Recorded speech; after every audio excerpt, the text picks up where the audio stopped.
Time now to take a look at what's hitting the international newspapers with our press reviewer, Nicholas Rushworth. Nicholas, thanks for joining us. Now, you're going to start not with Samoa, but with the coverage of Syria today. Syria to the Arab world, and Britain's The Daily Telegraph is leading with a quote by a rights activist in a Damascus suburb. And that quote there, you can see, anyone moves, they shoot at them. Now, that person is telling the paper troops opened fire on a crowd of more than 20,000 people waiting for Arab League monitors. They used tanks and machine guns.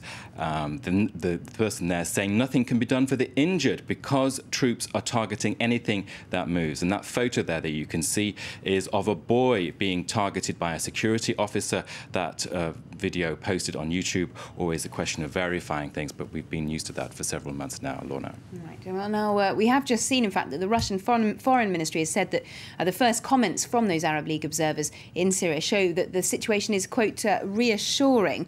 But despite that, many doubts have been raised about their credibility, haven't they? Including the head of the mission, that Sudanese General Mohammed al-Dabi.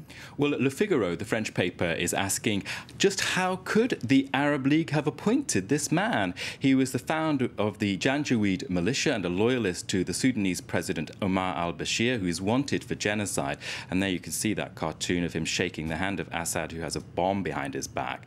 Now, Le Figaro says, well, perhaps the explanation could be seen in terms of diplomacy. A diplomat tells the paper the Arab League didn't have much choice in their selection of al-Dabi. It wanted an experienced soldier from a country distant to Syria and not at odds with Damascus.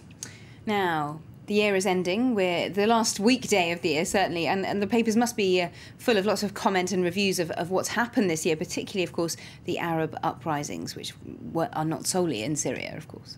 Well, thanks to our colleagues here at the Arab desk at France 24, I was able to look at Al-Quds Al-Arabi, and an analyst in that paper, Soubi Hadidi, there you can see his photo, is arguing that what's going on with this West interpretation of events in the Arab world is nothing less than the stereotypical Western view condemned by philosopher Edward Said in his book Orientalism. Now, that article says there is a paternalist attitude going on among Western analysts and not enough focus on the specifics of each country. The UK paper, The Independent, meanwhile, has a feature by Ragida Dergam, who's a columnist for the London-based Arab paper Al Hayat. She says Arab women now must rise up and be heard. She says the confrontation between modern and traditional Arab women has to be fought out now. And she's arguing if that serious work doesn't happen at this point in time, the Arab awakening could end up as a slumber that leaves the region in the dark ages. So that's a bit of a warning there. Well, certainly not too much of a paternalist attitude from her, certainly. But let's move across the Atlantic now to the US, because Iowa Tuesday is coming up, and that caucus season that kicks off in earnest the presidential campaign next year. And that will make things clearer about which Republican candidates will be the frontrunners. Well, in theory, that's usually the case, but comment writer Gail Collins in the International Herald Tribune is saying, ignore Iowa. It's only 100,000 people taking part. That's not enough to judge anything on.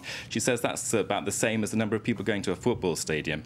Now, for that piece is, of course, for infotainment, to more or less argue the reverse, that in fact it is important. The cartoon in the USA Today International Edition captures the mood a bit. An Iowa farmer petting his pig, saying, now, it'll all be over soon. That as the candidates vie for attention frantically. So, of course, that's something to look forward to on Tuesday, to see what Newt Gingrich and Mitt Romney are doing in that race. Indeed. Now, finally, you get to 99 years of age, that is, and you suddenly decide to divorce your wife. Not you personally, Nicholas, but this is somebody that's made a feature in the Italian papers. Well, it's incredible. This is in the Corriere del Mezzogiorno, the Italian paper, and a couple in Naples, Antonio and Rosa. They're definitely not Romeo and Juliet here, because he's 99 and she's 96 and quits. They're over, they're splitting. He found secret love letters in a drawer before Christmas, and he's saying, well, I want a divorce. She's agreed, and gosh, they were together for 77 years. Isn't that incredible? And this was all about something that happened 6 decades ago. Incredible. As well. So he definitely can't let go. Thank you very much indeed, Nicholas, for that look at all today's international papers.